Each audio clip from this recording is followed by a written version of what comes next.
12 mai 2010. Lyon. La grande horloge de la place des Terreaux s'est arrêtée. À 21h47 précise, les aiguilles monumentales qui rythmaient la vie de la ville depuis plus d'un siècle se sont figées dans un silence de bronze et d'acier.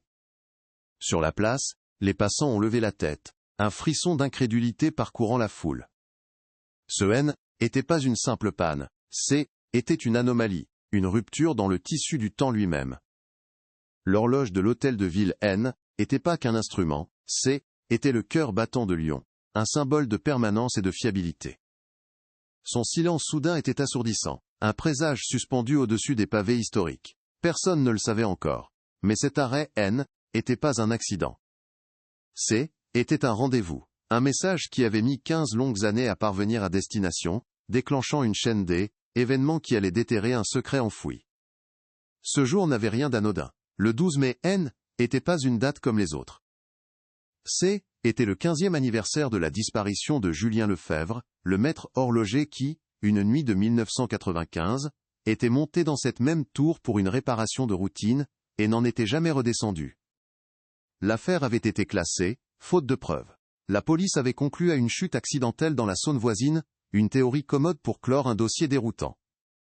Mais le corps de Julien n'avait jamais été retrouvé, laissant sa famille dans un deuil sans fin, et la ville avec une légende urbaine. Pour la plupart des Lyonnais, son nom N était plus qu'un murmure, une histoire que l'on racontait pour se faire peur. Ce soir-là, le temps S était arrêté pour lui une seconde fois, de manière bien plus publique et bien plus troublante. Dans les bureaux de la mairie, c'est la panique. Un arrêt de l'horloge la plus emblématique de la ville est déjà un cauchemar logistique et médiatique, mais le faire coïncider avec la date exacte de la disparition de son dernier gardien officiel relevait de la provocation macabre. Les téléphones sonnent sans discontinuer. Les meilleurs techniciens municipaux sont dépêchés sur place avec une urgence fébrile. La mission est claire. Comprendre et réparer, vite. Les portes de la tour, rarement ouvertes au public, grincent pour accueillir une petite équipe d'experts. À l'intérieur, l'air est lourd, chargé de l'odeur de l'huile froide et de la poussière des décennies. Un labyrinthe de rouages géants et de leviers complexes se dresse devant eux, immobile et menaçant dans la pénombre, comme le squelette d'un titan endormi. Un technicien chevronné, un homme du nom de Marc Dubois, est chargé de l'inspection. Il connaît ce mécanisme sur le bout des doigts, l'ayant entretenu pendant près de 20 ans. Il s'attend à une défaillance classique. Une dent cassée, un ressort usé par le temps, une panne électrique. Lampe torche à la main, il se glisse avec précaution entre les engrenages silencieux, son faisceau lumineux dansant sur les surfaces métalliques. L'atmosphère est pesante, presque oppressante. Le silence est total, absolu, seulement brisé par le son de sa propre respiration. Chaque pas résonne dans la structure métallique. Il progresse méthodiquement, suivant le cheminement de la force motrice, vérifiant chaque axe, chaque pignon. Mais plus il avance, plus un sentiment étrange s'installe. Ce n'est pas une panne naturelle. La machine ne semble pas cassée, elle semble bloquée. Au cœur du mécanisme D, échappement, le dispositif qui donne son tic-tac à l'horloge, Marc trouve enfin la cause de l'arrêt. Un petit objet métallique, coincé avec une précision diabolique, empêchait le balancier de compléter son oscillation. Ce N n'était pas un débris, ni une pièce détachée du mécanisme original. C était un élément étranger, un corps intrusif. Avec une pince fine, il l'extrait délicatement. À la lumière de sa lampe, il découvre un petit engrenage en laiton, d'une facture exquise, mais d'un style qui ne correspondait en rien au reste de la machinerie du XIXe siècle. Il était trop neuf, trop parfait. Ses dents n'affichaient aucune trace d'usure, suggérant qu'il n'avait jamais été destiné à fonctionner, mais seulement à être trouvé. C était une pièce fantôme, un sabotage subtil et élégant. Intrigué, Marc frotte la pièce avec un chiffon pour enlever la fine couche de graisse qui la recouvre. C'est alors qu'il remarque des marques minuscules sur la face plane de l'engrenage. Ce ne sont pas des rayures accidentelles. Elles sont trop régulières, trop délibérées. Il sort de sa sacoche une petite loupe de précision et la place sur l'objet. Sous le grossissement, les éraflures se transforment en lettres, gravées à la main avec une finesse et une assurance incroyables. Un nom apparaît, clair et sans équivoque, défiant le temps et l'obscurité de la tour. 2 mots qui allaient bientôt faire trembler les fondations de la bonne société lyonnaise, Richard Garnier. Le nom résonne dans l'esprit de Marc, bien qu'il ne sache pas encore à qui il appartient, ni quel terrible secret il vient de réveiller de son long sommeil. 15 ans de silence venaient, d'eux, être brisés par un simple morceau de laiton. Ce petit engrenage N était pas seulement la cause d'une panne, il était la première nouvelle preuve dans l'affaire Julien Lefebvre depuis une décennie et demie. Il transformait une tragédie oubliée, reléguée aux archives des affaires non résolues, en une enquête brûlante d'actualité. Car Richard Garnier N n'était pas un inconnu dans cette histoire. Loin de là. Il était l'ancien associé de Julien Lefebvre, l'homme qui avait repris leur modeste atelier d'horlogerie après la disparition de son partenaire, pour le transformer en un empire du luxe, devenant l'un des notables les plus respectés et les plus puissants de la ville. Cet engrenage était une accusation silencieuse, un fantôme de métal qui pointait un doigt accusateur depuis le passé. Pendant toutes ces années, la disparition de Julien Lefebvre était restée une énigme parfaite. Un homme, était littéralement volatilisé au cœur de Lyon, une nuit de printemps. Ses outils avaient été retrouvés soigneusement rangés dans la salle de l'horloge, son manteau plié sur une chaise. Aucune trace de lutte, aucun désordre. La police avait exploré toutes les pistes, fugue, suicide, accident. Richard Garnier, le partenaire et ami, avait été interrogé à plusieurs reprises.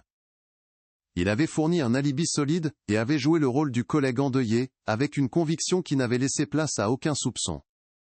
Sans corps, sans mobile et sans armes, l'enquête était enlisée à Vendée, être officiellement abandonnée, laissant une blessure ouverte dans le cœur de la famille Lefebvre, une question sans réponse. Mais cet engrenage changeait tout, ce N n'était pas une simple coïncidence. Sa présence, l'inscription qu'il portait, et le moment précis de sa découverte, ne pouvaient être le fruit du hasard. Était un acte prémédité, une sorte de testament mécanique, un message programmé pour se révéler au moment opportun. L'horloge était pas simplement arrêtée, quelqu'un l'avait arrêtée, quelqu'un voulait que ce nom soit trouvé, que cette histoire soit rouverte. Qui avait placé cette pièce au cœur de la machine? Et pourquoi avoir attendu 15 ans? Ce petit rouage de laiton, témoin silencieux d'un drame ancien, était sur le point de forcer le passé à livrer ses secrets. La question N était plus de savoir comment l'horloge était arrêtée, mais qui elle allait accuser en se remettant à parler. Le téléphone sonna dans le silence quasi monacal de son cabinet d'architecte. Élise Lefebvre, absorbée par les lignes épurées d'un plan, sursauta. La sonnerie stridente était une dissonance dans son univers de précision et de contrôle. Au bout du fil, une voix officielle, légèrement embarrassée, provenait de la mairie de Lyon. L'homme parlait d'un incident technique, d'une panne inhabituelle, concernant la grande horloge de la place des Terreaux. Élise écouta d'une oreille distraite, se demandant pourquoi on l'appelait elle, une architecte, pour un problème de machinerie ancienne. Son nom de famille, Lefebvre, était la seule connexion possible, un héritage à la fois lourd et presque oublié, une relique d'un passé qu'elle avait soigneusement mis sous scellé. Elle sentit un premier frisson d'appréhension, une alarme silencieuse qui commençait à retentir dans un recoin de son esprit. Puis, l'homme au téléphone prononça la date.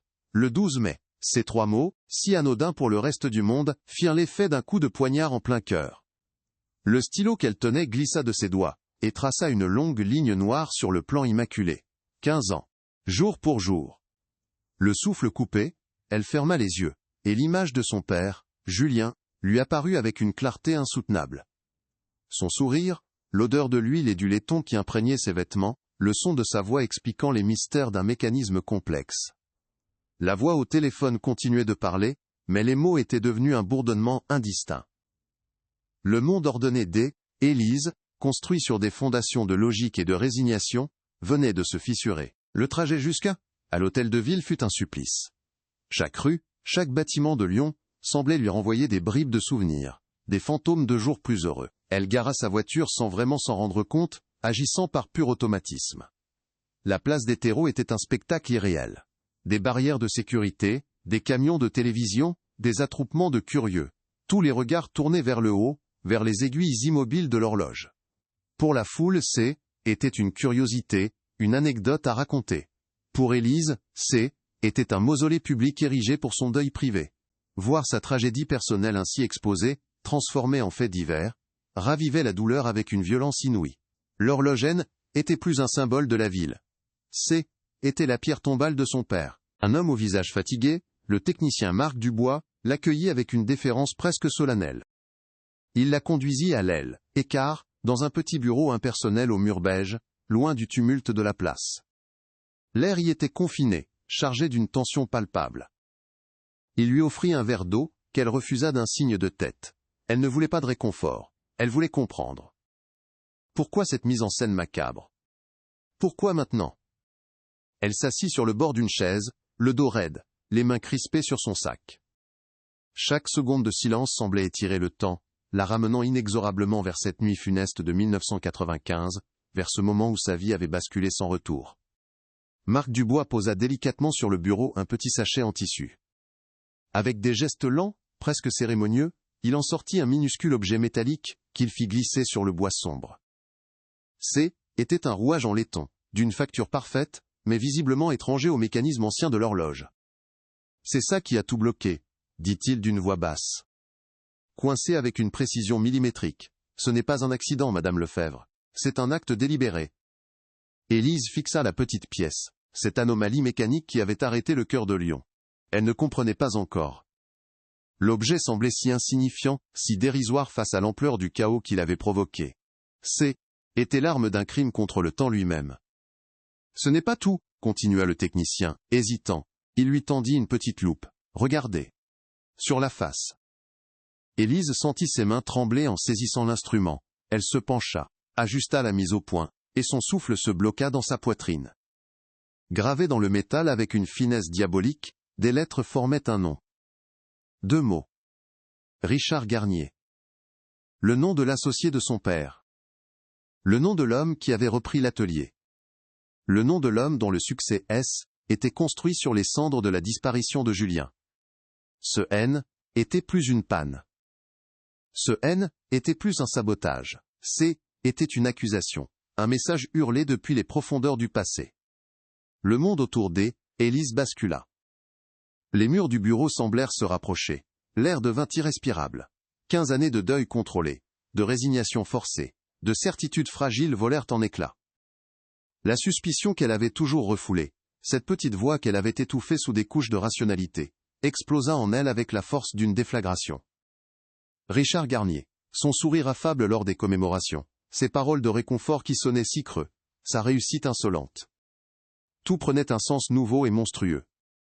La douleur sourde, qui l'habitait depuis son adolescence, se mua en une fureur froide, une rage lucide et dévastatrice qui exigeait des réponses, qui exigeait justice.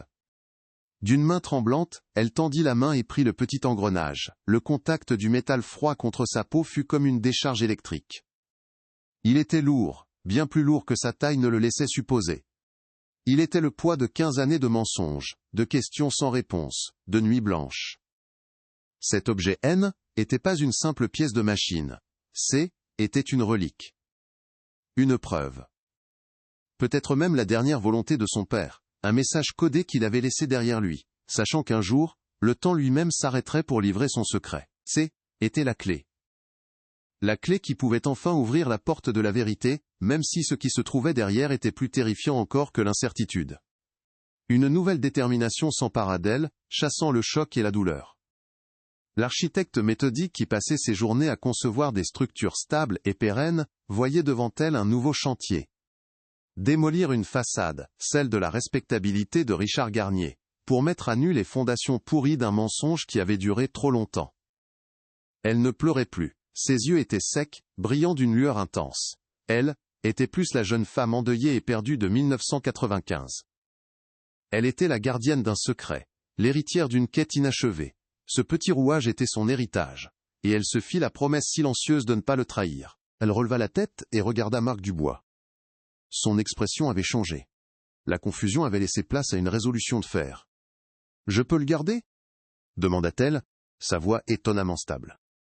Le technicien, comprenant qu'il venait d'assister à un tournant décisif, hocha simplement la tête. Pour lui, était la fin de son intervention. Pour Élise, ce N était que le commencement. Elle serra l'engrenage dans le creux de sa main, le métal s'imprimant dans sa paume. Était la première pièce du puzzle, la première note d'une partition qui allait enfin être jouée jusqu'au bout, quel qu'en soit le fracas final. En quittant l'hôtel de ville, l'air frais de la nuit lyonnaise lui parut différent. La ville endormie ne savait pas encore que son histoire venait être réécrite.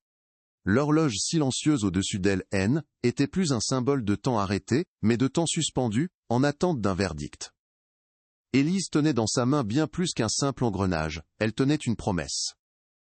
La promesse de rendre sa voix à un homme réduit au silence, de rendre son histoire à un nom effacé par le temps et la cupidité.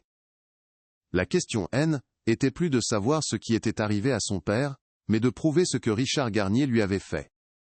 Pour comprendre le séisme provoqué par cet engrenage en 2010, il faut remonter le temps. 15 ans en arrière, en 1995, l'atelier Lefebvre et Garnier N était qu'une modeste échoppe nichée dans une ruelle pavée du Vieux-Lyon. Était un lieu hors du temps, où l'odeur de l'huile de précision se mêlait au parfum du bois ancien et au tic-tac assourdi de dizaines de mécanismes. Julien Lefebvre en était l'âme, un artisan de génie, dont les mains semblaient dialoguer avec les rouages les plus complexes. Richard Garnier, lui, en était le visage. Charismatique, ambitieux, il était le visionnaire qui rêvait de transformer leur savoir-faire artisanal en une marque de luxe reconnue. Ils étaient deux faces d'une même pièce, l'un créant la magie, l'autre la vendant au monde. Leur complémentarité semblait parfaite, une mécanique bien huilée en apparence. Julien Lefebvre N n'était pas un simple horloger, il était un poète du temps. Pour lui, chaque montre, chaque pendule, possédait une âme, une histoire qu'il se faisait un devoir de préserver. Il pouvait passer des jours entiers penché sur son établi, loupe vissée à l'œil, pour redonner vie à un mécanisme que d'autres auraient jugé irréparable. Sa fille, Élise, alors âgée de 20 ans, avait grandi au son de ce balai métallique. Il lui avait appris à écouter le cœur des horloges, à déceler la plus infime dissonance. Il était un père aimant, un homme discret dont le monde se limitait à sa famille, et à la perfection infinie des engrenages. Son talent était immense, mais son ambition personnelle était quasi inexistante, ce qui le rendait vulnérable aux yeux de ceux qui ne voyaient dans le temps qu'une marchandise. Richard Garnier, à l'inverse, voyait grand. Il était fasciné par le génie de Julien, mais frustré par son manque d'appétit pour les affaires. Alors que Julien se contentait de la reconnaissance des connaisseurs, Richard courtisait les investisseurs, parlait d'expansion, de brevets et de collections prestigieuses. Il était l'homme des salons mondains, celui qui savait traduire le talent brut de son associé en un discours commercial séduisant. Aux yeux du public, il était le moteur du duo, celui qui portait leur petite entreprise vers un avenir prometteur. Personne ne voyait la pointe de jalousie dans son regard admiratif, ni l'impatience qui couvait sous son sourire affable. Il respectait l'artiste, mais convoitait son art avec une ferveur qui dépassait le simple partenariat professionnel. Le point de rupture invisible fut une invention. Dans le secret de son atelier personnel, tard dans la nuit, Julien travaillait sur un projet révolutionnaire. Un mécanisme d'échappement perpétuel, une avancée qui aurait pu changer le monde de l'horlogerie à jamais. Il n'en parlait à personne, pas même à Richard, sentant instinctivement que cette création dépassait le cadre de leur collaboration. Mais Richard, fin observateur, avait deviné que quelque chose d'exceptionnel se tramait. Il posait des questions, tentait de percer le secret, son intérêt passant d'une curiosité amicale à une insistance presque prédatrice. Les dernières semaines avant sa disparition, Julien était devenu méfiant, consignant dans un carnet ses doutes et sa crainte de voir le travail de sa vie lui être dérobé par l'homme qu'il considérait comme son ami. La nuit du 12 mai 1995 semblait pourtant ordinaire. Un appel de la mairie pour une avarie mineure sur la Grande Horloge. Une intervention de routine pour Julien, le gardien officieux de ce géant de bronze. Il avait embrassé Élise, lui promettant de ne pas rentrer trop tard. Il avait pris sa sacoche d'outils et était parti vers la place des terreaux, sous un ciel de printemps sans nuages. C'est la dernière fois que sa famille l'a vu. Les heures ont passé, puis la nuit. Au petit matin, l'inquiétude s'est muée en angoisse. Dans la tour de l'horloge, tout était en ordre. Ses outils étaient rangés, son manteau plié sur une chaise. Aucune trace de lui. L'homme qui mesurait le temps de la ville S était tout simplement évaporé, volatilisé au cœur de son propre royaume. L'enquête, menée à l'Huile, époque par un jeune inspecteur du nom d'Alain Roux, piétina rapidement. Aucune trace de lutte, aucun témoin, aucun mobile apparent. Richard Garnier, effondré, fournit un alibi en béton, et collabora pleinement avec la police, brossant le portrait d'un ami parfois mélancolique, peut-être sujet à un coup de folie. La théorie d'une chute accidentelle dans la Saône toute proche, bien que jamais étayée par la découverte d'un corps, devint la conclusion officielle. Était une explication simple, presque paresseuse, qui permettait de clore un dossier dérangeant. Pour la police, Julien Lefebvre était devenu une statistique. Pour sa famille, il devint un fantôme, une absence dont le poids ne cesserait jamais de se faire sentir. Sur les cendres de cette tragédie, Richard Garnier bâtit un empire. Après une période de deuil public savamment orchestrée, il racheta les parts de Julien à sa veuve pour une somme symbolique, arguant de la nécessité de sauver l'entreprise. Quelques mois plus tard, la marque Garnier Horlogerie était née. Le succès fut fulgurant. Des collections de luxe, des boutiques sur les avenues les plus chères du monde, et, surtout, le lancement d'un mécanisme breveté, le cœur perpétuel, salué comme une révolution. Richard devint un notable lyonnais, un mécène respecté, sa réussite insolente, effaçant peu à peu le souvenir de son modeste associé disparu. Le nom de Lefebvre fut relégué aux archives, tandis que celui de Garnier brillait en lettres d'or. Pendant 15 ans, un silence pesant s'installa. La ville continua de vivre au rythme de sa grande horloge, ignorant le secret qu'elle gardait dans ses entrailles. Élise Lefebvre, après des années de chagrin et de colère impuissante, avait tenté de reconstruire sa vie. Elle était devenue architecte, un métier où tout est logique, structuré, prévisible. Un métier où les fantômes n'ont pas leur place. Elle avait enfoui ses souvenirs, acceptant avec une résignation amère la version officielle des faits. Le mystère de la disparition de son père était devenu une cicatrice ancienne, une douleur sourde avec laquelle elle avait appris à vivre. Mais le temps, ironiquement, n'avait pas dit son dernier mot.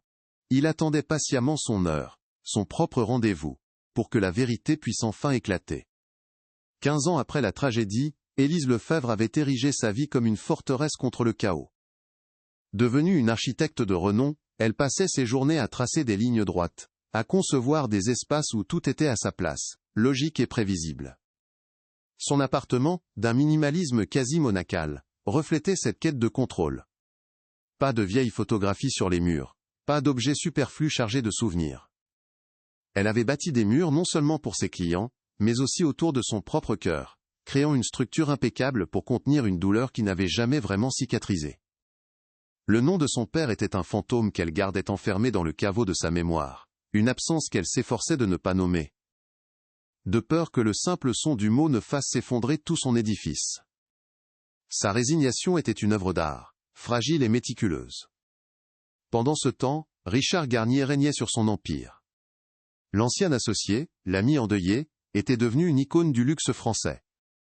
La marque Garnier Horlogerie était synonyme d'élégance, de précision et d'innovation. Ses boutiques, écrins de verre et de bois précieux, ornaient les avenues les plus prestigieuses de Paris à Tokyo. À Lyon, il était une figure intouchable, un mécène généreux dont le nom était gravé sur les plaques des musées et des fondations caritatives. Il se déplaçait avec l'assurance d'un homme qui a non seulement réussi, mais qui croit mériter sa réussite. Personne n'aurait osé remettre en question son ascension fulgurante, bâtie sur le talent d'un autre, et cimentée par un secret mortel. Sa respectabilité était son armure la plus solide, polie chaque jour par le silence et l'oubli collectif. Loin des projecteurs, dans un pavillon de banlieue sentant le tabac froid et le regret, vivait Alain Roux. L'inspecteur autrefois en charge de l'affaire Lefebvre, était désormais un retraité rongé par le doute. Ce dossier était la grande faillite de sa carrière, une énigme qui le hantait encore durant ses longues nuits d'insomnie. Il avait toujours eu l'intuition que la version officielle, celle de l'accident, était une facilité, un mensonge confortable pour une police pressée de clore une affaire sans corps ni preuve. Il se souvenait de l'assurance trop parfaite de Garnier, de ses réponses trop bien calibrées. Mais sans rien de tangible, son instinct ne valait rien.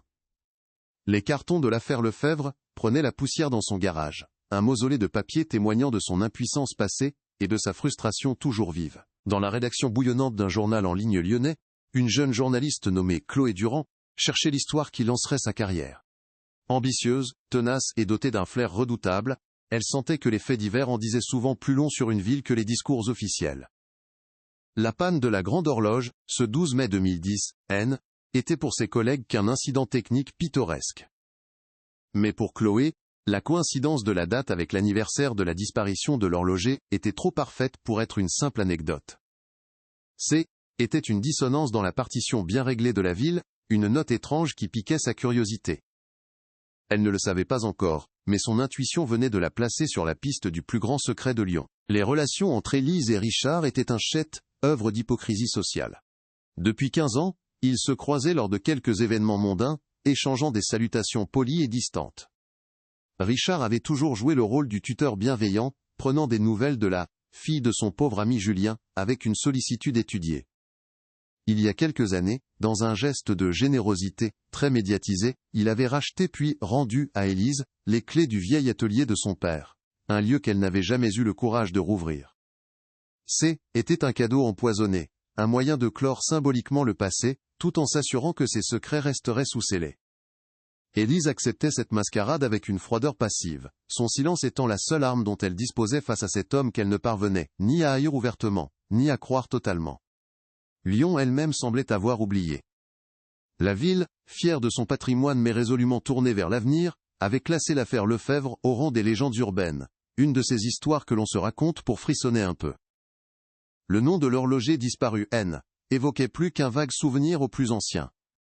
La grande horloge de l'hôtel de ville, elle, continuait de marquer le temps avec une fiabilité imperturbable, symbole d'une permanence qui contrastait cruellement avec la volatilité de la vie d'un homme.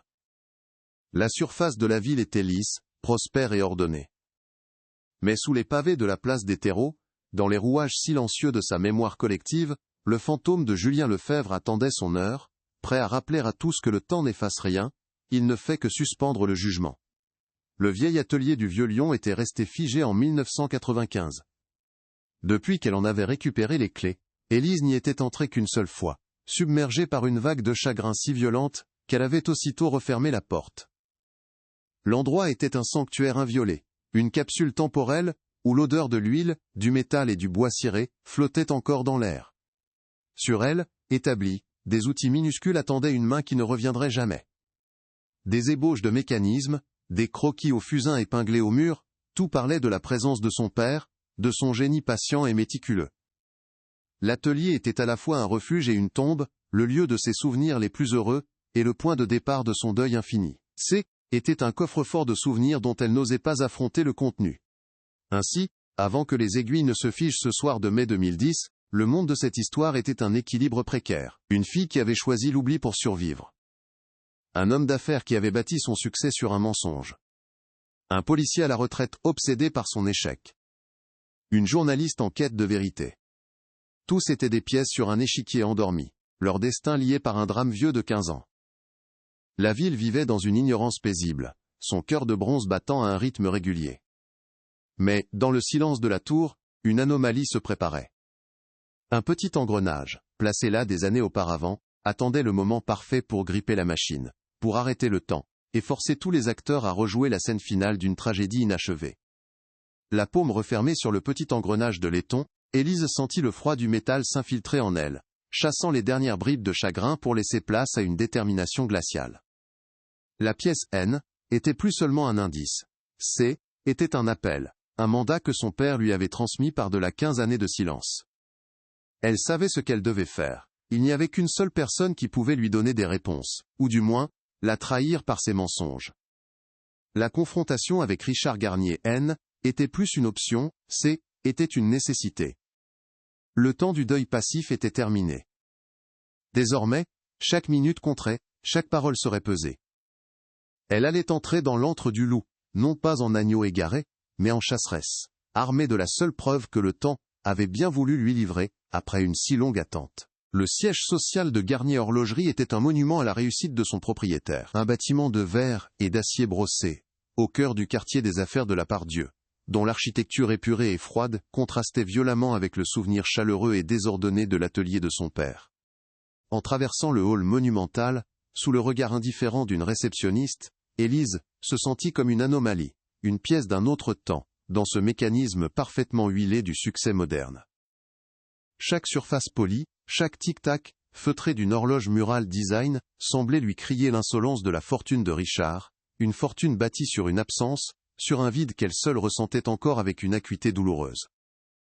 Elle monta au dernier étage, le cœur battant d'une colère sourde, prête à faire grincer cette machine trop parfaite. Richard Garnier la reçut dans son bureau panoramique, avec la vue imprenable sur Lyon qu'offrait sa position. Il était tel qu'elle se le rappelait. Costume impeccable, sourire affable, l'assurance tranquille d'un homme qui a tout et ne craint rien. Il lui offrit un café, s'enquit de sa carrière avec une sollicitude paternelle qu'elle trouva obscène. Élise refusa poliment, coupant court aux amabilités. Sans un mot, elle ouvrit son sac, et posa délicatement le petit engrenage de laiton sur le bureau en acajou massif. Dans le silence feutré du bureau, le petit choc du métal contre le bois verni résonna comme un coup de feu. Elle le laissa là, au milieu de l'immense surface vide, un témoin minuscule et accusateur, et leva les yeux vers lui, attendant sa réaction. Un instant, un seul, elle vit une lueur de panique pure dans ses yeux. Une fraction de seconde où le masque du notable respectable se fissura, laissant entrevoir l'abîme en dessous. Mais l'homme était un professionnel du mensonge. Il reprit le contrôle presque aussitôt, affichant un air de curiosité amusée. Il prit l'engrenage, le fit tourner entre ses doigts manucurés, et laissa échapper un petit rire. « Mais où as-tu trouvé ça ?»« C'est une vieille plaisanterie, entre ton père et moi. Il gravait mon nom sur des pièces ratées pour me taquiner sur mon manque de talent manuel. » Sa réponse était lisse, trop lisse. Était une parade parfaite, une explication plausible qui transformait une preuve potentielle en une simple anecdote sentimentale, désamorçant la bombe avant même qu'elle n'explose. Mais Élisen était pas dupe. Sa performance était trop parfaite, sa surprise trop bien jouée. En niant avec une telle désinvolture, Richard venait de lui confirmer ce qu'elle suspectait. Un innocent aurait été surpris, confus, il aurait posé des questions sur l'arrêt de l'horloge, sur les circonstances de la découverte. Lui, il avait immédiatement fourni une histoire, un contre-récit destiné à clore la conversation. Elle repartit de son bureau, sans avoir obtenu d'aveu, mais avec une certitude bien plus précieuse, il avait peur. Le fantôme de Julien Lefebvre venait de frapper à sa porte, et il savait que ce N était que le début. La question N était plus de savoir s'il était coupable, mais comment le prouver au monde entier. Poussée par cette nouvelle conviction, Élise se dirigea vers le Vieux Lion, vers le seul lieu qui n'avait pas été contaminé par le succès de Richard, le vieil atelier de son père. Richard le lui avait rendu quelques années plus tôt, un geste de fausse générosité qu'elle comprenait maintenant comme une tentative de garder le contrôle sur le passé. Elle n'y était jamais retournée, la douleur étant trop vive. Mais aujourd'hui, elle n'avait plus peur de la douleur. La clé tourna dans la serrure avec un grincement plaintif. En poussant la porte, elle fut accueillie par une bouffée d'air chargée de souvenirs.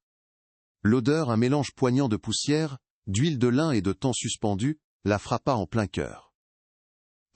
Était comme si son père venait de quitter les lieux il y a un quart d'heure, et non 15 ans. L'endroit était une capsule temporelle. Sur elle, établie, des outils minuscules et brillants, attendaient une main qui ne viendrait plus. Des plans de mécanismes complexes étaient encore épinglés au mur de liège, couverts de l'aile, écriture fine et précise de son père. Une tasse de café à moitié vide, la marque de ses lèvres, encore visible sur le bord, était posée près d'une loupe d'horloger. Submergée par belle émotion, Élise laissa ses larmes couler. Un deuil qu'elle goisse, était interdit pendant si longtemps. Mais rapidement, sa résolution reprit le dessus. Elle était pas là pour pleurer, elle était là pour chercher.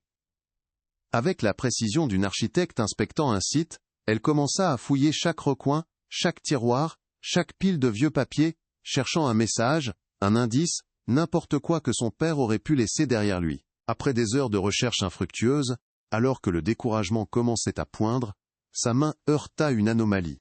Le fond d'un tiroir de l'aile, établi, sous une pile de schémas techniques, semblait légèrement surélevé. En y glissant les doigts, elle sentit le contour d'un double fond. Le cœur battant à tout rompre, elle réussit à le soulever. Dans le compartiment secret, protégé de la poussière et du temps, reposait un unique objet, un carnet à la couverture de cuir usé, fermé par un simple élastique. Était le journal personnel de son père, celui qu'elle croyait perdu à jamais. En l'ouvrant, elle reconnut instantanément l'aïral, écriture familière, les phrases qui dansaient sur le papier. Les dernières pages, datées des semaines précédant sa disparition, allaient enfin donner une voix au silence. Les doigts Élise tremblait en effleurant la couverture de cuir usé. Ce N était pas un simple carnet. Était un dialogue différé de 15 ans, une conversation brutalement interrompue qu'elle s'apprêtait à reprendre. Elle, élastique qui le maintenait fermé, céda avec un bruit sec, libérant une odeur de papier vieilli et d'encre séchée, qui était l'essence même de son père. Chaque page qu'elle tournait était un pas de plus dans le passé, une incursion dans l'esprit de l'homme qu'elle avait tant aimé, et si peu compris vers la fin. La première page portait son nom, Julien Lefebvre. tracée d'une écriture élégante et assurée. Pour la première fois depuis des années, elle ne se sentit plus seule dans le silence de l'atelier. Il était là, dans ses lignes, dans ses schémas, et il était sur le point de lui parler, de lui livrer la vérité que le temps avait si jalousement gardée. Les premières pages étaient un réconfort familier. Elles contenaient des notes techniques, des observations sur la dilatation des métaux, des croquis de balanciers et de spiraux. Julien y décrivait avec une passion presque enfantine la réparation d'une montre de poche du XVIIIe siècle ou la complexité d'une horloge astronomique. Élise souriait à travers ses larmes, en lisant des anecdotes sur des clients excentriques ou des défis mécaniques qu'il avait relevés.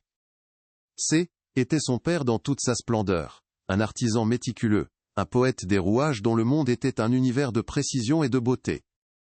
Ses entrées, datant du début de 1995, peignaient le portrait d'un homme heureux et accompli dans son art, loin de l'ombre qui allait bientôt s'abattre sur lui. Elle se laissait bercer par cette normalité, redoutant le moment où la musique changerait de ton. Puis, vers le mois de mars, le ton du journal commença subtilement à changer. Les descriptions purement techniques se firent plus rares, laissant place à des réflexions plus personnelles, presque philosophiques. Julien écrivait sur le temps, non plus comme une mesure, mais comme une force, une entité presque vivante. C'est à ce moment que le nom de Richard Garnier apparut plus fréquemment. Au début, les mentions étaient positives, décrivant leur ambition commune. Mais rapidement, une note de dissonance s'insinua dans le récit. Julien décrivait des désaccords sur l'avenir de l'atelier, l'insistance de Richard, pour une expansion rapide, pour des produits de luxe qui semblaient trahir âme de leur artisanat. Élise sentit un nœud se former dans son estomac. Elle lisait la chronique d'une amitié qui se fissurait, d'une confiance qui s'érodait. Le cœur de la révélation se trouvait dans une série d'entrées, datées d'avril 1995. C'est là que Julien dévoila son projet secret, celui qui le consumait, un mécanisme d'échappement perpétuel. Il le décrivait avec une ferveur quasi mystique, non pas comme une simple invention, mais comme l'œuvre de sa vie. Les pages étaient remplies de calculs complexes, de schémas d'une finesse inouïe. Il expliquait comment son mécanisme, basé sur une compensation magnétique subtile, pourrait fonctionner presque sans friction. Une révolution qui rendrait les montres plus précises et quasi éternelles. Élise, l'architecte habitué à la physique des matériaux, comprit immédiatement la portée monumentale d'une telle découverte. Était un secret d'une valeur inestimable, un mobile de crime parfait. Son père n'avait pas simplement disparu, il avait été effacé pour ce qu'il avait créé. La paranoïa s'installa ensuite dans les écrits de Julien. Il décrivait comment l'intérêt de Richard pour son travail était devenu une obsession malsaine.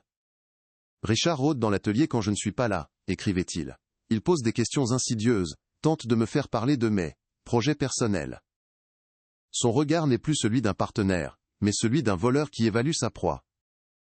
Julien relatait une conversation où Richard, après avoir aperçu une ébauche du mécanisme, lui avait parlé de brevets, de millions de francs, et d'une grande corporation horlogère suisse, prête à payer le prix fort pour une telle innovation.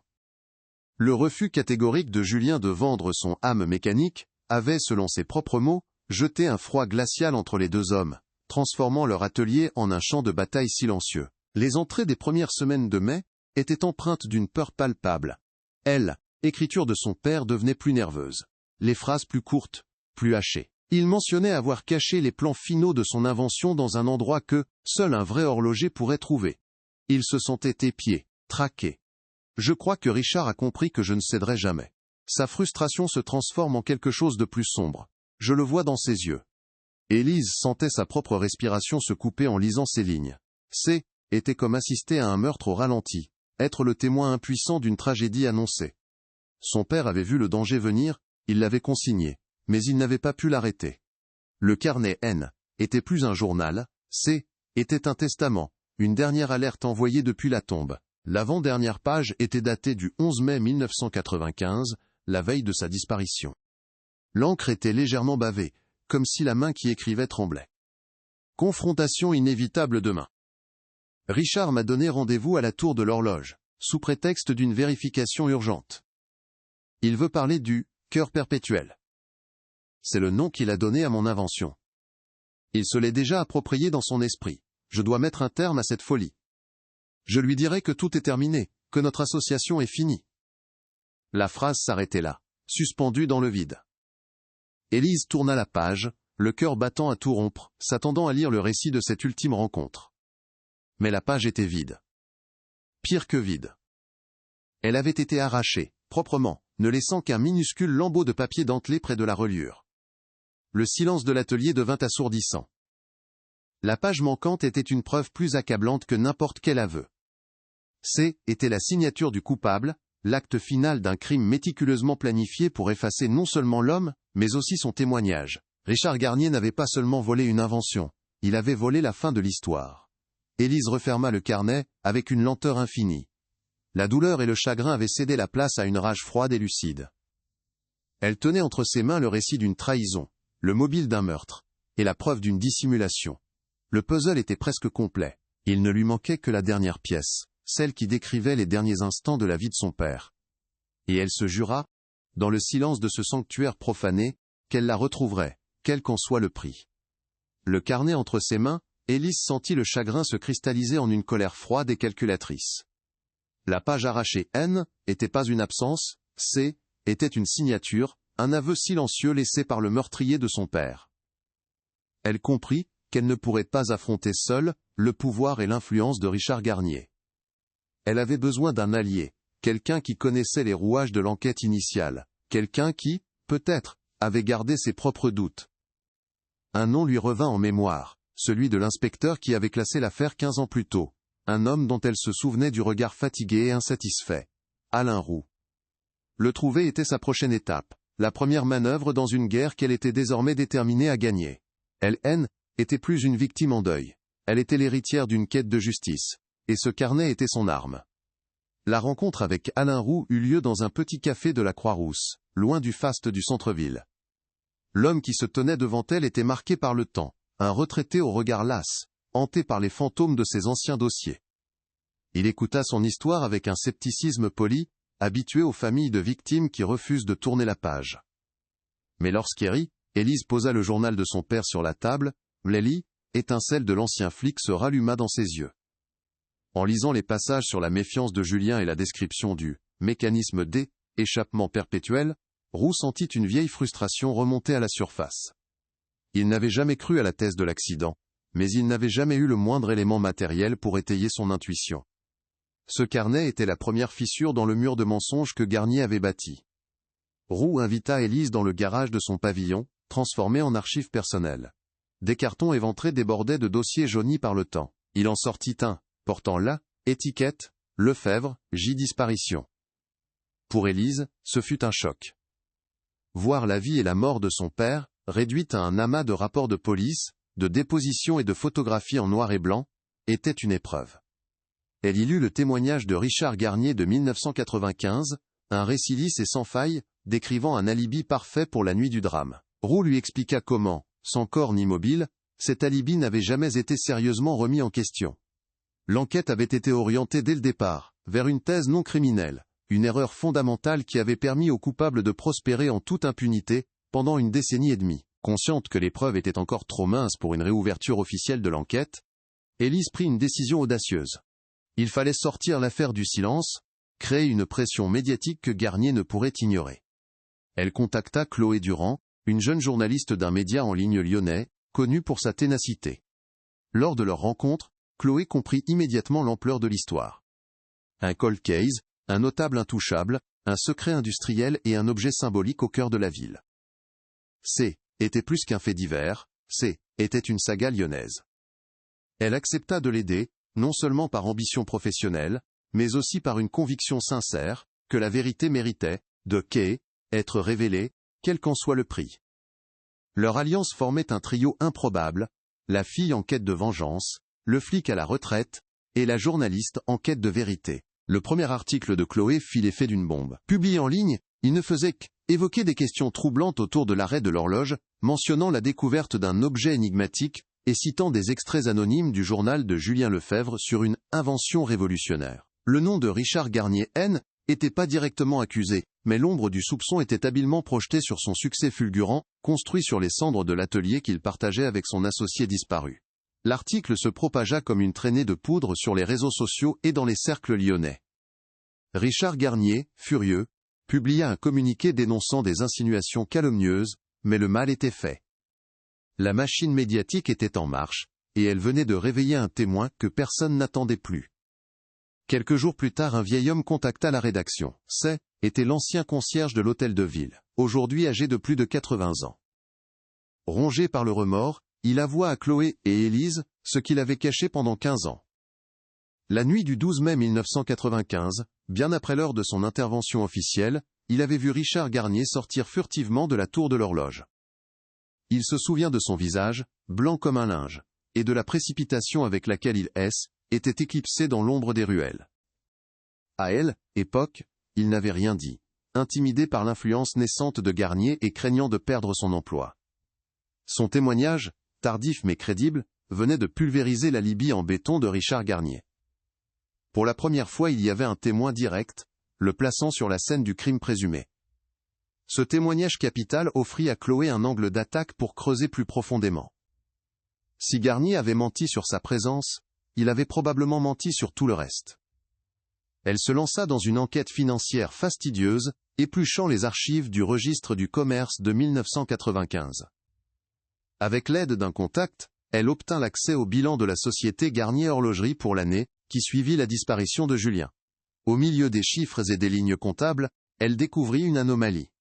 3 mois après la tragédie, en août 1995, les comptes de l'entreprise affichaient une injection de capital soudaine et massive. 5 millions de francs, une somme colossale pour elle, époque, provenant d'un compte bancaire anonyme domicilié à Genève, en Suisse. Était le chaînon manquant, la preuve que le succès de Garnier N n'était pas le fruit de son seul travail. La piste suisse changea radicalement la dimension de l'affaire. Ce N était plus simplement l'histoire d'un homme qui en avait tué un autre par cupidité. Une telle somme d'argent suggérait un complot bien plus vaste.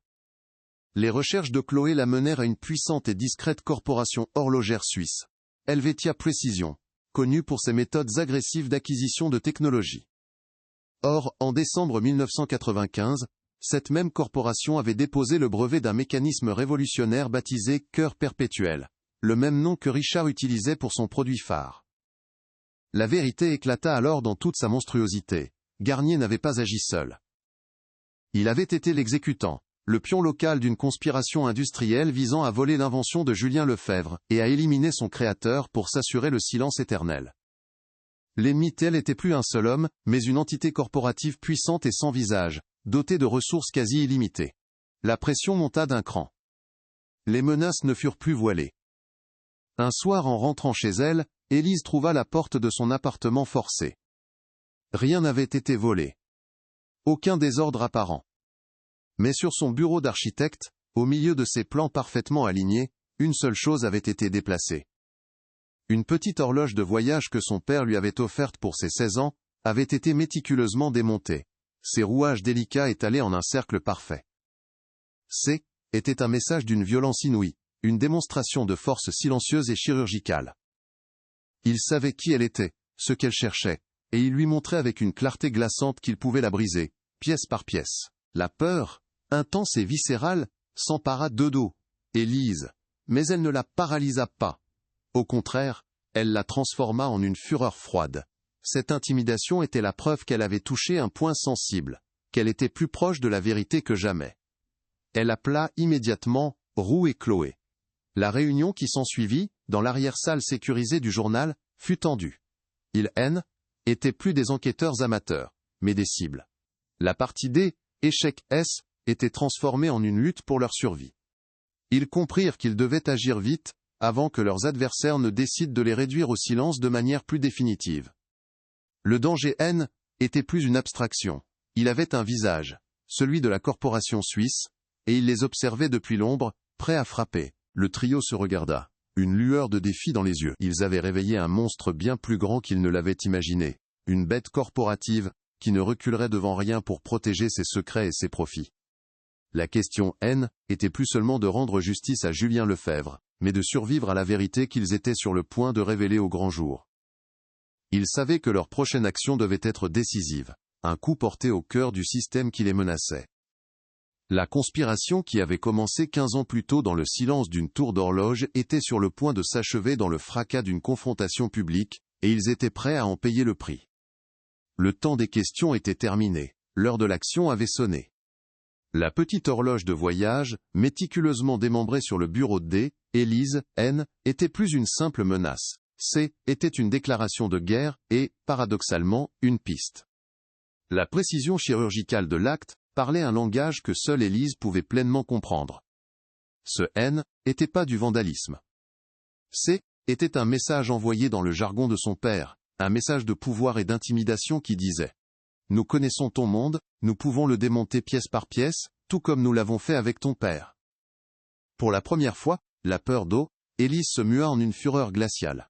Ils avaient osé utiliser le langage de l'horlogerie, l'art sacré de son père, pour la terroriser.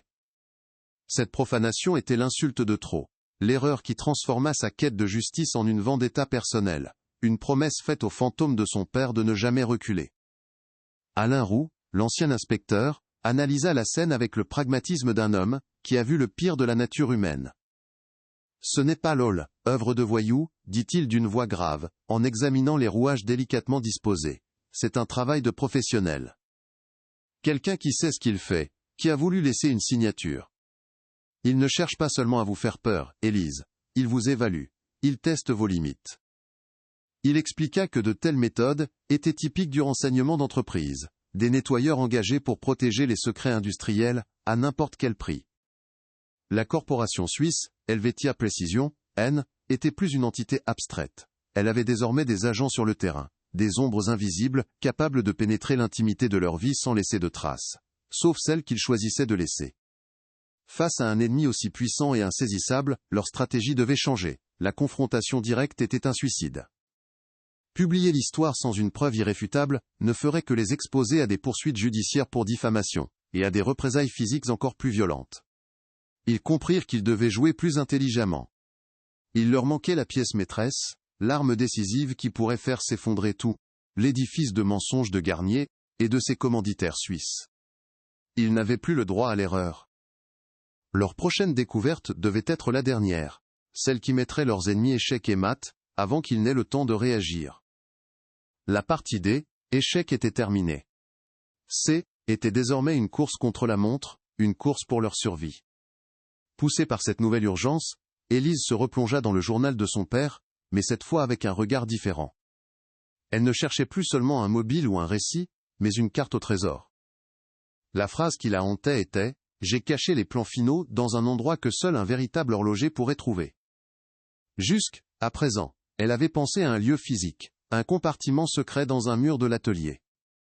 Mais l'horloge démontée sur son bureau provoqua un déclic dans son esprit. Son père ne pensait pas comme un architecte.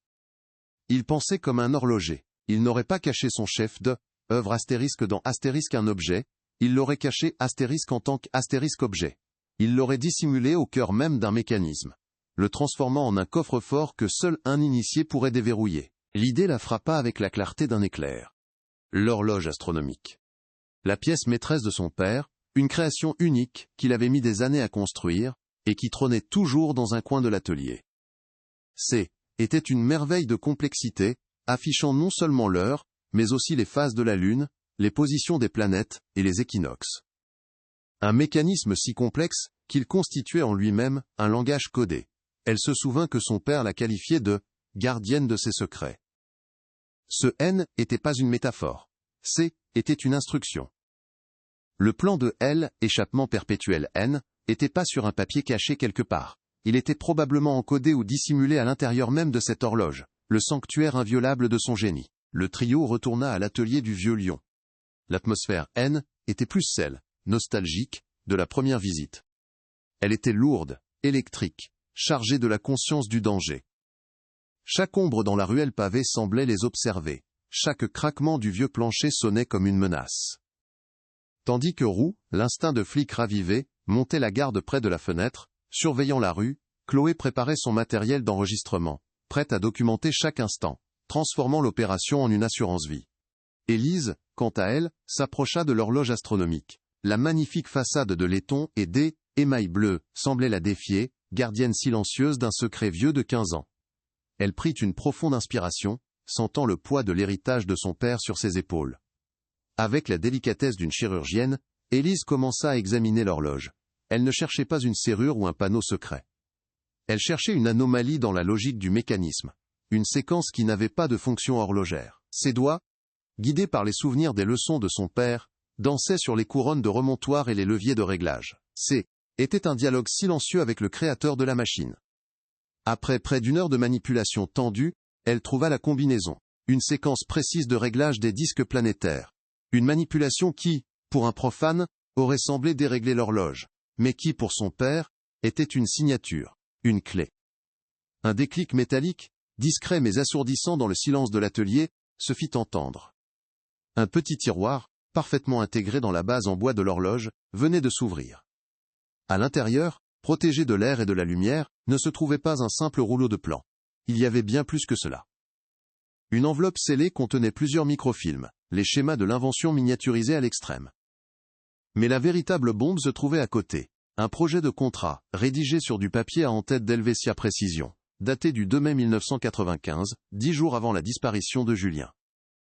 Le document détaillait les termes d'une offre de 5 millions de francs à Richard Garnier pour l'acquisition exclusive des droits du cœur perpétuel, à la condition explicite qu'il soit présenté comme l'unique inventeur et détenteur du brevet. Était la preuve irréfutable de la préméditation. Le complot n'avait pas commencé le soir du 12 mai dans la tour de l'horloge. Il avait été méticuleusement planifié des semaines à l'avance. Richard Garnier N. n'était pas un meurtrier impulsif agissant par cupidité.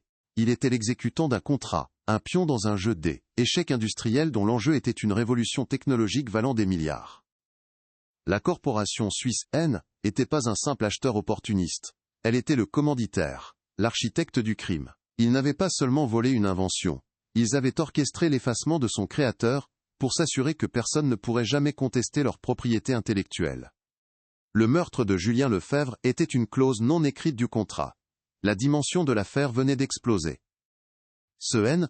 était plus un drame lyonnais, mais un scandale international impliquant l'une des plus grandes marques d'horlogerie de luxe au monde. Chloé Durand, la journaliste, comprit que l'histoire de sa carrière venait de se transformer en une affaire qui pouvait faire trembler les fondations de toute une industrie. Les enjeux étaient devenus vertigineux, et le danger aussi. Il ne faisait plus face à un seul homme vieillissant et acculé, mais à une armée d'avocats, de lobbyistes, et de spécialistes de la sécurité prêts à tout pour étouffer le scandale. Leur vie ne tenait plus qu'à un fil, à la rapidité avec laquelle ils pourraient utiliser cette preuve avant qu'elle ne soit détruite, et eux avec. Il n'y avait plus de retour en arrière possible. Dans le silence de l'atelier, le trio prit sa décision finale.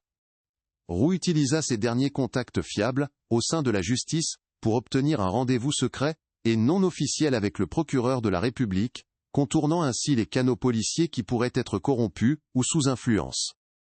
Chloé de son côté mit en place un dispositif de l'homme mort. Elle programma la publication de l'intégralité du dossier sur plusieurs serveurs internationaux, une publication qui se déclencherait automatiquement si elle n'entrait pas un code toutes les 6 heures. Armés de leur preuve ultime et protégés par leur gambit désespéré, ils se préparèrent à porter le coup de grâce. La dernière partie venait de commencer, et ils jouaient leur vie sur un seul coup. Le gala de la Fondation Garnier pour l'artisanat d'excellence battait son plein dans le somptueux salon de l'hôtel de ville. Les lustres en cristal projetaient des milliers d'éclats de lumière sur les robes de soirée et les smokings impeccables de l'élite lyonnaise. Le son feutré des conversations se mêlait aux notes d'un quatuor à cordes, tandis que le champagne coulait à flots. Au centre de cette effervescence, sur une estrade baignée de lumière, Richard Garnier, baigné dans la lumière, savourait son triomphe. Il leva sa coupe de champagne, prêt à prononcer un discours sur l'intégrité et la tradition. Les mots mêmes que son succès avait bafoués. Mais à cet instant précis, un murmure parcourut l'assemblée. Un son étrange, non pas de voix, mais de technologie. Le bourdonnement de dizaines de smartphones vibrant à l'unisson. Sur les écrans le même titre s'affichait, celui de l'article de Chloé Durand, publié à la seconde même. Le secret de l'horloger de Lyon, meurtre, vol et conspiration au cœur d'un empire du luxe. Le visage de Garnier se figea. Le silence qui s'abattit sur le grand salon fut plus assourdissant que n'importe quel applaudissement. Son monde, construit sur 15 ans de mensonges, venait de s'effondrer en direct, sous les yeux de ceux qui l'avaient tant cherché à impressionner. Les portes monumentales du salon s'ouvrirent alors avec une solennité glaciale. Ce N n'étaient pas des serveurs qui entraient, mais des silhouettes sombres et déterminées. Des policiers en civil, menés par un commissaire au visage impassible, se frayèrent un chemin à travers la foule médusée. Au même moment, Élise Lefebvre apparut dans l'encadrement de la porte, flanquée d'Alain Roux. Elle ne dit rien. Son regard, intense et chargé du poids de 15 années de deuil et de questions, se posa sur Garnier. Ce regard était son verdict, sa sentence. Il n'y avait ni haine, ni triomphe dans ses yeux, seulement la fin d'une très longue attente. Pour Garnier, ce regard fut plus accablant que toutes les preuves du monde. Il comprit que la partie était terminée, que le fantôme de Julien Lefebvre était enfin venu réclamer son dû, et que cette fois, il n'y aurait aucune échappatoire. Le commissaire monta sur l'estrade, son pas lourd contrastant avec l'Aie, élégance feutrée de l'Aie. Événement. Il se plaça à côté de Richard Garnier, qui semblait avoir vieilli de 20 ans en quelques secondes. Richard Garnier, commença le policier d'une voix forte et claire qui résonna dans le silence de mort, « Je vous arrête pour le meurtre de Julien Lefebvre. » Le cliquetis métallique des menottes se refermant sur les poignets de l'homme d'affaires fut le seul son entendu. Les flashs des photographes, qui quelques minutes plus tôt immortalisaient un philanthrope, crépitaient maintenant pour capturer la chute d'un monstre. Il fut emmené sans un mot, sans une once de la prestance qu'il avait définie, sa façade de respectabilité pulvérisée à jamais, sous les lustres de sa propre gloire. Elle, élite lyonnaise, assistait, pétrifiée, à la démolition publique de l'un de ses piliers. Confronté aux preuves irréfutables, le contrat d'Helvetia Précision, les microfilms de l'invention de Julien, le témoignage du concierge et son propre journal, Richard Garnier s'effondra durant sa garde à vue. La confession fut un torrent de culpabilité et de peur retenu pendant une décennie et demie. Il raconta la nuit du 12 mai 1995. Poussé par la pression de ses commanditaires suisses qui exigeaient les plans finaux, il avait donné rendez-vous à Julien dans la tour de l'horloge. Son intention, disait-il, n'était pas de le tuer, mais de le forcer à lui céder son invention, de le convaincre d'accepter l'argent et de disparaître. Il avait sous-estimé l'intégrité de son associé, la force d'un homme pour qui l'art primait sur l'argent. Julien avait refusé net, menaçant de tout révéler, de dénoncer le complot. La discussion était envenimée, se transformant en une violente altercation au milieu des rouages géants et silencieux. Dans la pénombre de la tour, les deux hommes en étaient venus aux mains. Garnier, plus grand et plus fort, avait poussé violemment Julien. Le corps de l'horloger avait heurté une rambarde métallique, avant de basculer en arrière, dans le vide. Il n'y eut pas un cri. Juste le bruit sourd et terrible d'une chute dans le puits central du mécanisme. Un abîme de plusieurs dizaines de mètres, où s'entrecroisaient les contrepoids et les câbles de l'horloge. Garnier, horrifié par son acte, avait paniqué. Il avait vu le corps de son ami, disloqué, gisant tout en bas, dans les entrailles inaccessibles de la machine. La mort n'avait pas été préméditée, mais la dissimulation, elle, le fut avec un sang-froid absolu. C'est durant cette lutte désespérée que Julien, en tentant de se raccrocher à quelque chose, avait fait tomber de sa sacoche d'outils, le petit engrenage en laiton. La pièce, sur laquelle il avait gravé le nom de Garnier quelques jours plus tôt dans un accès de paranoïa prémonitoire, avait roulé pour se loger dans une partie du mécanisme d'échappement. Elle y était restée, invisible et silencieuse, pendant 15 ans, un témoin de métal attendant que l'usure du temps la libère enfin pour gripper la machine. Garnier, dans sa panique, ne s'en était pas rendu compte. Il avait ensuite passé plusieurs heures, cette nuit-là, à déplacer le corps de Julien. Il l'avait caché dans une cavité profonde des fondations de la tour, un espace connu de lui seul, avant de murer l'ouverture, transformant le cœur battant de Lyon en un tombeau secret. La suite fut une descente aux enfers pour l'Empire Garnier. Le procès fut l'un des plus médiatisés de l'histoire judiciaire lyonnaise. Chaque détail de la conspiration fut exposé au grand jour. La cupidité de Garnier, le rôle cynique de la corporation Helvetia Précision, la trahison d'une amitié. Richard Garnier fut condamné à la réclusion criminelle à perpétuité, sa peine alourdie par la préméditation du vol et la dissimulation du corps. Il finit ses jours en prison, un homme brisé, dépouillé de sa fortune et de son honneur, hanté à jamais par le tic-tac d'une horloge qu'il ne pouvait plus entendre.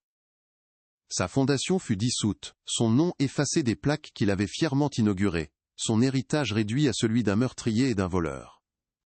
Le scandale eut des répercussions internationales. Helvetia Précision, bien que protégé par la législation suisse, fut frappé de plein fouet par la crise. Le brevet du cœur perpétuel fut annulé, reconnu comme étant le fruit d'un vol. La famille Lefebvre, menée par Élise, intenta une action en justice qui se solda par des dédommagements financiers colossaux, mais surtout par une reconnaissance publique et mondiale du génie de Julien Lefebvre. Le nom de l'artisan modeste fut enfin associé à l'invention qui avait révolutionné l'horlogerie, son héritage intellectuel lui étant restitué à titre posthume. La corporation, son image durablement ternie, ne se remit jamais complètement de l'opprobre, devenant un cas d'école sur les dérives mortelles de l'espionnage industriel. Pour les trois alliés, la résolution de l'affaire marqua un tournant décisif. Chloé Durand devint une journaliste d'investigation reconnue, son article lui valant de prestigieux prix, et lançant une carrière brillante. Alain Roux, enfin, trouva la paix. Elle, échec qui avait empoisonné sa retraite, était transformé en une victoire tardive mais éclatante. Il avait enfin rendu justice à l'homme, dont le dossier n'avait cessé de le hanter. Il pouvait désormais ranger ses cartons, non plus comme des archives de son impuissance, mais comme le témoignage d'une vérité finalement mise au jour. Le trio improbable, lié par une quête commune, se sépara, chacun reprenant le cours de sa vie, mais à jamais marqué par l'intensité de leur combat. Le corps de Julien Lefebvre fut exhumé des fondations de la tour de l'horloge. 15 ans après sa disparition, il eut enfin droit à des funérailles dignes, une cérémonie sobre, où sa famille et ses amis purent enfin commencer leur véritable deuil. Élise fit graver sur sa tombe une simple épitaphe. Julien Lefebvre, maître horloger, il a donné son âme au temps. L'invention du cœur perpétuel fut rebaptisée Mouvement Lefebvre, et les redevances du brevet, désormais propriété de sa fille, furent intégralement versées à une fondation pour la formation de jeunes artisans, assurant que l'héritage de son père ne serait plus jamais volé, mais partagé. L'atelier du Vieux Lion fut transformé en un petit musée, un mémorial à la passion et au génie d'un homme simple. Quelques semaines plus tard, après une restauration minutieuse, la grande horloge de la place des Terreaux fut remise en marche. Événement ne fit pas l'objet d'une cérémonie officielle. Un matin, simplement, les Lyonnais levèrent la tête et entendirent à nouveau le son familier des cloches marquant les heures.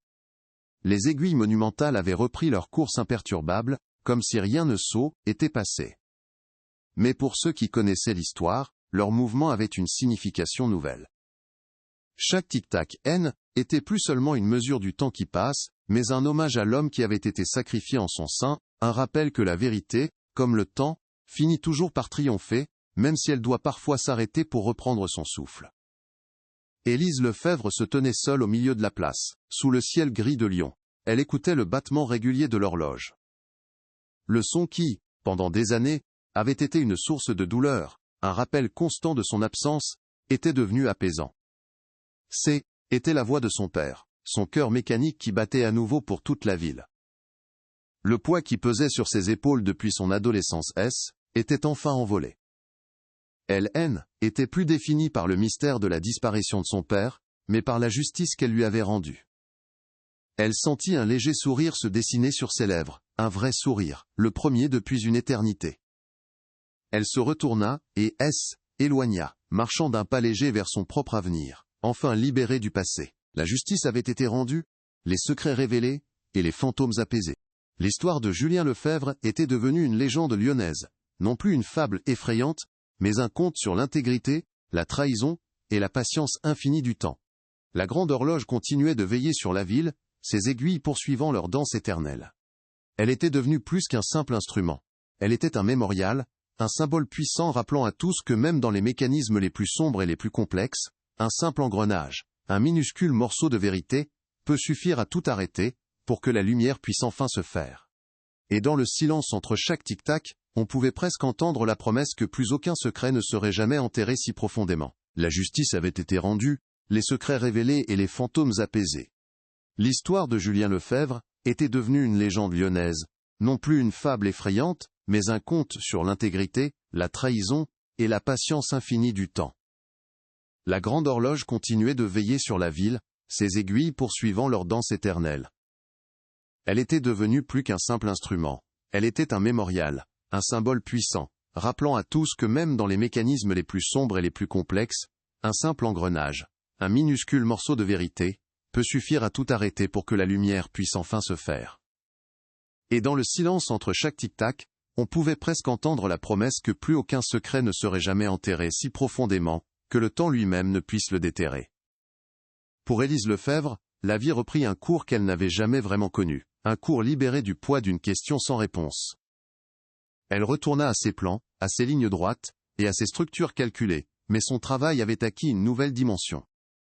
Elle ne construisait plus des forteresses, pour se protéger du chaos. Elle concevait des espaces ouverts, lumineux, des lieux où la vérité n'aurait pas besoin de se cacher.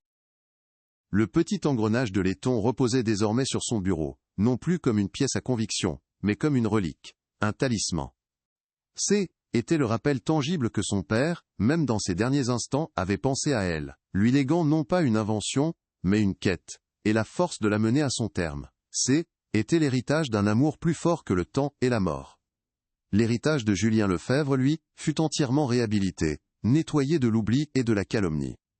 Son nom fut gravé en lettres d'or, dans les annales de l'horlogerie. Le mouvement Lefebvre devint une référence, étudiée dans les écoles et admirée par les plus grands maîtres. La fondation créée par Élise avec les dédommagements de la corporation suisse, permit à des dizaines de jeunes artisans de se former, perpétuant non seulement la technique de Julien, mais aussi sa philosophie, celle d'un art au service de la beauté et de la précision, et non de la cupidité. Le petit atelier du Vieux Lyon, transformé en musée, ne désemplissait pas. Les visiteurs venaient y chercher non seulement l'histoire d'un crime, mais surtout l'inspiration d'une vie dédiée à la perfection, une vie dont le génie avait fini par triompher du silence. Le temps ironiquement devint l'ultime juge de Richard Garnier. Enfermé dans le silence de sa cellule, loin du faste et des applaudissements, il fut condamné à une peine bien plus terrible que la prison. L'oubli. Son nom, autrefois synonyme de réussite et de luxe, devint une tache indélébile dans l'histoire de Lyon, un exemple de la chute vertigineuse, qui attend ceux qui croient pouvoir manipuler le destin. La corporation Helvetia Précision, quant à elle, ne se remit jamais complètement du scandale. Sa marque devint le symbole de la corruption industrielle, et sa chute servit d'avertissement à toute une industrie. La vérité, une fois libérée, avait agi comme un acide, dissolvant les empires bâtis sur le mensonge, et ne laissant que les ruines d'une ambition démesurée et criminelle. L'histoire laissa une empreinte durable sur la ville elle-même. La place des terreaux N était plus seulement le cœur administratif et culturel de Lyon, elle était devenue le théâtre d'une justice poétique. Les touristes et les Lyonnais levaient les yeux vers la grande horloge avec un nouveau respect, une nouvelle conscience. Ils savaient qu'elle n'était pas qu'une machine, mais une gardienne. Elle avait conservé en son sein le secret d'un homme assassiné, le transformant en une bombe à retardement programmée pour exploser au moment parfait. La ville avait appris une leçon fondamentale. Ces monuments n'étaient pas des pierres inertes, mais des témoins silencieux, des dépositaires de toutes les histoires, les plus glorieuses comme les plus sombres, qui étaient jouées sous leur regard impassible. Le trio qui avait fait éclater la vérité reprit des chemins séparés, mais leur lien restait indéfectible. Chloé Durand devint une figure majeure du journalisme d'investigation, sa carrière à jamais marquée par l'affaire qui lui avait appris que derrière chaque fait divers se cache souvent un drame humain d'une profondeur insoupçonnée. Alain Roux, lui, put enfin profiter d'une retraite apaisée, le fantôme de Julien Lefebvre ne hantant plus ses nuits. Il avait clos le seul dossier qui lui avait laissé un goût d'inachevé, prouvant qu'un bon policier ne l'est jamais vraiment à la retraite. Leur alliance improbable, celle de la fille du flic et de la journaliste, était la preuve que la quête de vérité peut unir les êtres les plus différents, et leur donner la force de renverser des montagnes. Et Élise, elle n'oubliait jamais. Mais elle apprit à vivre avec le souvenir, non plus comme une blessure ouverte, mais comme une cicatrice douce, le rappel d'un amour paternel, qui avait transcendé la mort pour lui montrer le chemin. Parfois, les soirs de printemps, elle retournait sur la place, s'asseyait sur un banc, et écoutait. Elle écoutait pas seulement le carillon des heures, mais le murmure subtil des rouages, le balai mécanique, qui était la signature de son père. Elle avait compris que le temps ne lui avait pas tout pris, il lui avait volé 15 années de présence. Mais il lui avait rendu une vérité éternelle, et la paix de l'âme, un échange inégal mais nécessaire, pour qu'elle puisse enfin continuer à construire sa propre vie, sur des fondations solides et saines. La question demeure, suspendue dans l'air de la ville, aussi invisible que le mouvement des aiguilles. Combien de secrets dorment encore dans les murs de nos cités, dans les mécanismes silencieux de notre quotidien? Combien de vérités attendent patiemment leur propre engrenage, leur propre anomalie pour gripper la machine du mensonge et se révéler au grand jour? L'histoire de l'horloger de Lyon nous enseigne que nul n'est à l'abri du jugement du temps. Les empires peuvent s'effondrer, les fortunes peuvent disparaître, mais les actes, eux, restent gravés dans la mémoire des lieux, attendant simplement que quelqu'un ait le courage de écouter ce que les pierres et le métal ont à raconter. car au cœur de Lyon, il était désormais clair pour tous, que le temps ne se contente pas de mesurer les heures qui passent. Parfois, patiemment, il attend son heure. Et parfois, inéluctablement, il rend justice.